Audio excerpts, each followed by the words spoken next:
I was first introduced to photography at the age of 13 when my dad chose to purchase a point and shoot camera for me. From then and there, I knew I loved this thing because I got perfect shot most of the times. But the issue at that time was to clean the film or to process them. So I'd have to save up my money to get them cleaned or to process. And from then and there, I knew I had a special gift as it regards to photography.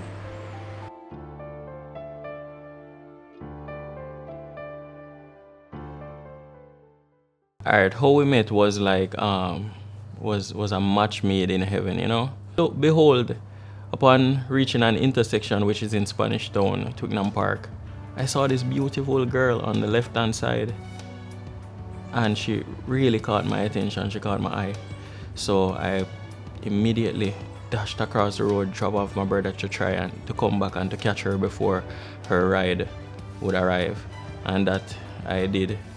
And when I came back, I introduced myself. I remember the first thing I said to her was, "Are you a Christian?"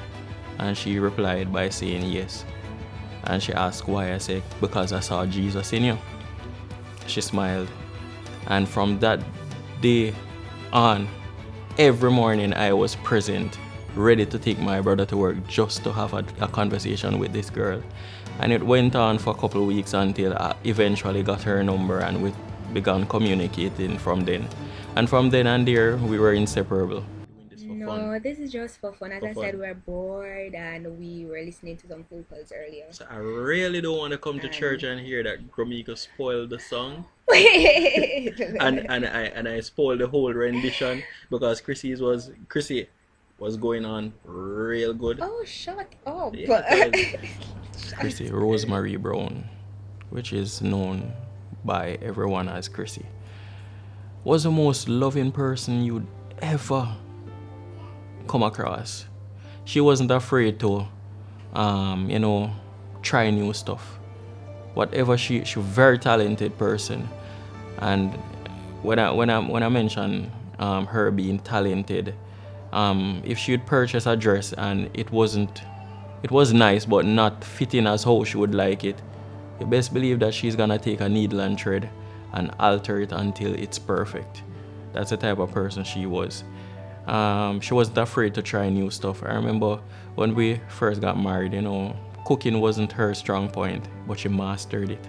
She stuck to it. She downloaded menus.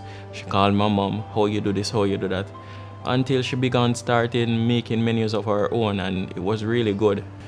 Anyone who knew her with a diary. She's always writing, always recording new stuff, new development, her goals, whatever it may be. She's always writing. She was a writer. She loved to write. During our marriage, I realized that she had some stomach issues as it regards to, stomach burning and the whole 9 yards. So we went to physicians, from one physician to another. But all we were told was that she had an acid reflux situation, and so we took it for nothing. So in 2014, we decided to do our annual vacation, and we did it this time in Florida. In Florida, I realized that no matter what she would eat like a farmer's horse, and she would keep on, drastically losing weight, not gaining any weight at all.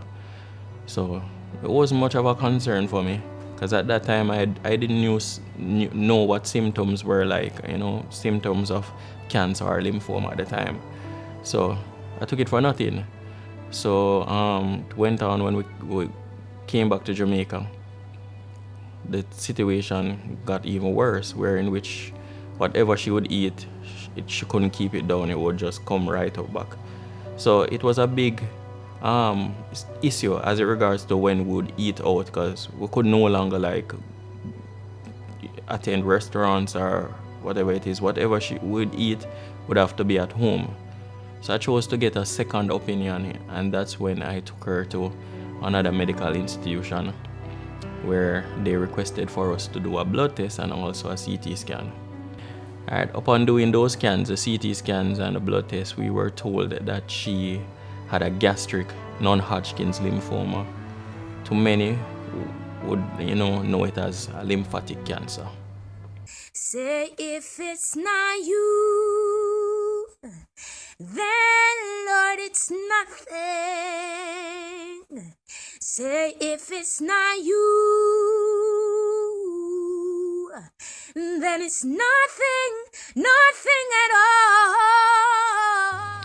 all. This began when I was at a point in my life where finances was really terrible. I needed help, so I had to create awareness in order to seek some form of assistance. And I was desperate.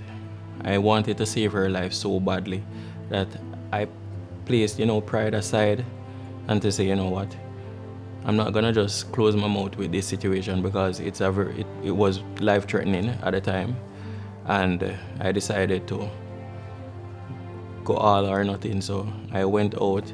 I made it public to let folks know of my situation in order to seek assistance, whether it be monetary or perhaps even a prayer, because a prayer at that time seems as if it was like a gold mine. So for that was the very reason why I went viral, and I got back a good response. I mean, people flooded my inbox, with prayers and all the works, and because we had a GoFundMe page at that time, and we got an overwhelming response, and to God be the glory.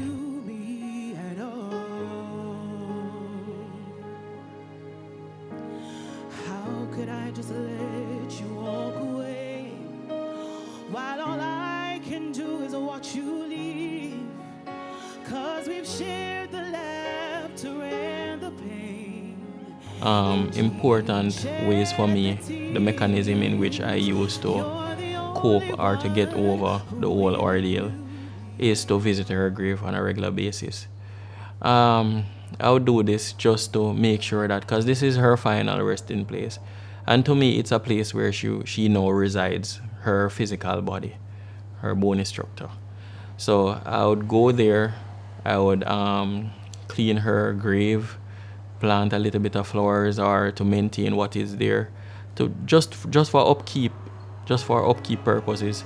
When I'm there, I forget about everything else because I'm now having conversations, telling her what happened probably a week ago or 2 weeks ago, and whether the case may be that she's hearing or not, it brings some level of peace to me, because it seems as if I'm talking. The only thing is that I'm not hearing nothing back. I'm not getting a feedback. But for me, it works for me.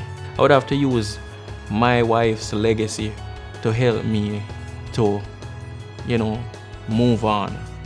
And when I said her, when I speak of her legacy, I mean, the things that she had planned and the things that she wanted to do and didn't got the chance to do. I had to live that for her. I had I told myself I'm gonna take up this mantle, whatever it is that she left behind, and do it for her. And in so doing, this helped me a great deal to overcome, all the burdens or the depressions or whatever the case may be. And I'm living not only for me but for her.